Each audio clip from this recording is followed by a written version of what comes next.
Bonjour les amis. Aujourd'hui, la créature des profondeurs de la mer du Nord. Le petit port de Wellenhaven, niché sur la côte nord de l'Allemagne, était habituellement un havre de paix. Mais ce matin-là, une agitation inhabituelle régnait sur les quais. Les pêcheurs, d'ordinaire si calmes, gesticulaient et parlaient fort, leurs yeux rivés sur l'horizon brumeux. Helga Sturmwind, une fillette de 11 ans aux tresses blondes et au regard vif, se faufila entre les adultes pour comprendre ce qui se passait. Son père, le capitaine Klaus Sturmwind, était au centre du groupe, son visage buriné marqué par l'inquiétude. « Papa, que se passe-t-il » demanda Helga, tirant sur la manche de son père. Le capitaine Sturmwind baissa les yeux vers sa fille. « Ah, Helga. C'est difficile à expliquer. Depuis quelques jours, nos filets remontent vides, et plusieurs bateaux ont été endommagés par quelque chose. » « Quelque chose » répéta Helga, intriguée. « Oui, ma chérie. Quelque chose de grand, de puissant, et d'inconnu. » C'est alors qu'un cri retentit depuis le large. Tous les regards se tournèrent vers un petit bateau de pêche qui revenait au port à toute allure. À sa barre, le vieux Dieter Nebelman, pâle comme un linge, hurlait « Elle arrive !» La créature arrive. La mer, jusque-là calme, commença à bouillonner. Une forme sombre et massive émergea lentement des flots, révélant une créature comme personne n'en avait jamais vue. Elle ressemblait à un immense poulpe, mais sa peau luisait d'un éclat métallique, et ses tentacules semblaient articulés comme des bras mécaniques. « Incroyable » murmura le professeur Wilhelm von Tiefsee, le biologiste marin local qui venait d'arriver sur le quai. « On dirait une sorte de machine vivante. » La panique gagna rapidement la foule. Mais Helga, elle, resta fascinée. Elle remarqua que les mouvements de la créature, bien que puissants, semblaient désordonnés, presque désespérés. « Attendez » cria-t-elle soudain. « Je crois qu'elle est blessée. » En effet, l'un des tentacules de la créature pendait mollement, laissant échapper un liquide bleuâtre qui se mêlait à l'écume. Le capitaine Sturmwind regarda sa fille avec fierté. « Tu as raison, Helga.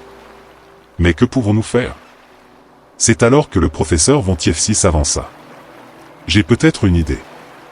Dans mon laboratoire, j'ai développé un sérum régénérant pour les créatures marines. Si nous pouvions l'appliquer. Mais comment s'approcher sans danger, demanda un pêcheur.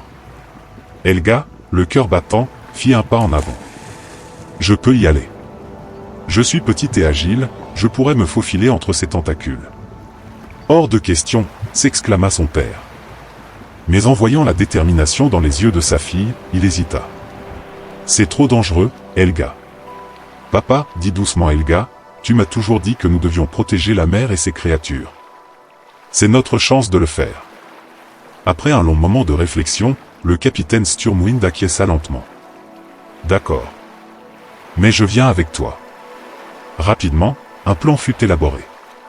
Pendant que le professeur von Tiefsee préparait son sérum, Helga et son père montèrent à bord du plus petit bateau du port. Avec précaution, ils s'approchèrent de la créature qui continuait à s'agiter, faisant claquer ses tentacules contre la surface de l'eau. Le cœur d'Helga battait la chamade alors qu'elle s'apprêtait à sauter sur le dos métallique de la créature, une fiole de sérum à la main. Son père, les mains crispées sur la barre, la regardait avec un mélange de fierté et de terreur. « Maintenant, Helga » cria-t-il alors que le bateau frôlait un tentacule. D'un bond souple, Helga atterrit sur la surface glissante de la créature. Elle sentit immédiatement la chaleur qui émanait de ce corps étrange, mi-chair, mi-métal. Avec précaution, elle se dirigea vers la blessure, évitant les mouvements brusques des tentacules. Arrivée près de la plaie béante, Helga versa le contenu de la fiole. Pendant un instant, rien ne se passa. Puis, sous ses yeux ébahis, la blessure commença à se refermer, les tissus se reconstituant comme par magie. La créature cessa brusquement de s'agiter. Un œil immense, brillant comme un phare, se tourna vers Helga. La fillette retint son souffle, fascinée par l'intelligence qu'elle y lisait. Doucement, un tentacule s'enroula autour d'elle, la soulevant avec une délicatesse surprenante pour la déposer sur le bateau de son père. Puis, dans un tourbillon d'écume, la créature plongea et disparut dans les profondeurs. Le silence retomba sur le port de Wellenhaven. Puis, lentement, des applaudissements éclatèrent. Helga se blottit dans les bras de son père, le cœur encore battant d'émotion. « Tu as été très courageuse, ma fille » murmura le capitaine Sturmwind. Le professeur Von Tiefsee s'approcha d'eux, les yeux brillants d'excitation. C'était extraordinaire. Cette créature, elle défie tout ce que nous savons sur la vie marine. D'où vient-elle? Comment a-t-elle évolué? Où a-t-elle été créée? Elga regarda une dernière fois vers la mer, peut-être que certains mystères doivent rester des mystères, professeur. Mais une chose est sûre, nous devons protéger nos océans et les créatures qui y vivent, même celles que nous ne comprenons pas. Les jours suivants, la vie reprit son cours à Wellenhaven. Les pêcheurs retrouvèrent leur banc de poissons, mais ils gardaient toujours un œil attentif sur l'horizon. Quant à Elga, elle ne cessait de repenser à cette incroyable rencontre. Le soir, assise sur le quai, les pieds dans l'eau, elle se demandait souvent, que se cache-t-il encore dans les profondeurs de nos océans? Et sommes-nous prêts à le découvrir? La mer, comme toujours, gardait ses secrets. Mais Elga savait désormais qu'elle recelait des merveilles au-delà de l'imagination, attendant d'être découverte par ceux qui auraient le courage de plonger dans l'inconnu. Likez la vidéo.